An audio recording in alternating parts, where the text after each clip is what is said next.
Marcus Hayes had been awake for 36 hours straight when he typed his resignation email. His hand shook as he hit send at 2:47 a.m., not from exhaustion, but from the weight of what he'd just done. If you believe in kindness, second chances, and the power of small moments to change lives, please like, comment, share, and subscribe to Kindness True Stories. Also, tell us in the comments, where in the world are you watching from? He'd walked away from the only stable income he had, from the job that kept his 8-year-old daughter fed and clothed. But what choice did he have? The school had called again. Emma had been sitting alone in the nurse's office for 3 hours because he couldn't leave his shift. That was the 4th time in 2 weeks. He couldn't be in 2 places at once, and his daughter needed him more than his paycheck did. At least that's what he told himself as he closed his laptop and finally collapsed onto the couch, too tired to make it to his bedroom. The knock came at 9:15 a.m. Marcus dragged himself to the door, expecting a delivery or maybe a neighbor. Instead, he found Richard Chen, CEO of Hartwell Industries, standing on his worn doorstep in a suit that probably cost more than Marcus's monthly rent. For a moment, neither man spoke. Richard's driver waited by a black sedan parked at the curb.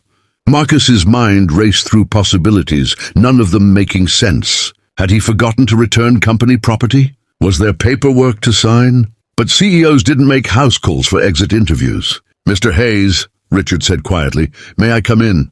Marcus stepped aside, suddenly aware of the breakfast. Dishes in the sink and the laundry basket sitting on the coffee table. Richard entered without judgment, his eyes taking in the modest apartment, with its second-hand furniture and walls, covered in Emma's crayon drawings. He sat down when Marcus gestured to the couch, and there was something in his expression that Marcus couldn't quite read. Not anger, not disappointment. Something softer. "Your resignation surprised me," Richard began. "You're one of our best logistics coordinators. Your efficiency scores are the highest in your department. But that's not why I'm here." He paused, pulling out his phone and scrolling through something. "I'm here because I read your manager's reports. 3 documented instances of you leaving your station for family emergencies. 2 written warnings. And then yesterday, a note that you'd abandoned your post during a critical shipping deadline." Richard looked up.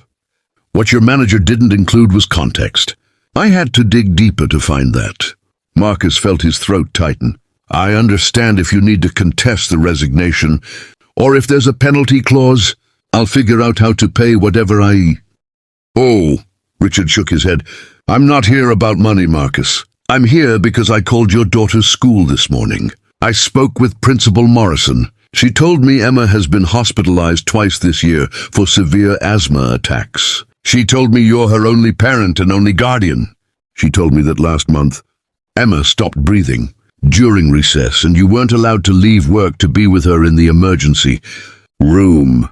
The words hung in the air like an accusation, but Richard's voice carried no blame. Only a quiet, devastating understanding. "I tried to make it work," Marcus said, his voice barely above a whisper. "I thought I could balance everything. But every time I chose work, I was choosing to let my daughter down. And every time I chose her, I was failing you and the company. I couldn't keep splitting myself in half." Richard leaned forward, his expression intense. "You didn't fail anyone, Marcus. We failed you." He set his phone on the coffee table.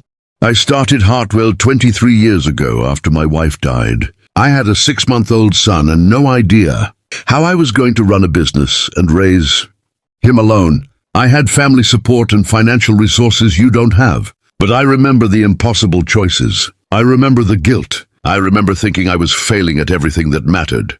Marcus stared at him, unable to reconcile this vulnerable admission with the distant executive he'd only seen in company-wide video calls. Richard continued, "I built a company, but somewhere along the way, I stopped seeing the people who built it with me. Your manager enforced policies without understanding lives. That changes today. I'm not here to ask you to come back to your old position. I'm here to offer you something different. We're creating a family support program with flexible scheduling, emergency leave without penalty, and childcare assistance. I want you to help me design it. I want you to make sure no other parent has to choose between their child's health and their job security." Marcus felt something crack open in his chest. Why would you do this for me? Richard smiled and it transformed his entire face. Because 16 years ago, someone gave me a second chance when I thought I'd lost everything. Because leadership means seeing people when it counts. Because your daughter deserves a father who doesn't have to sacrifice everything to be there for her. He stood, extending his hand.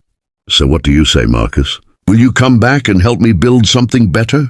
Marcus took his hand, and for the first time in months he felt like he could breathe. Sometimes the bravest thing you can do is ask for help.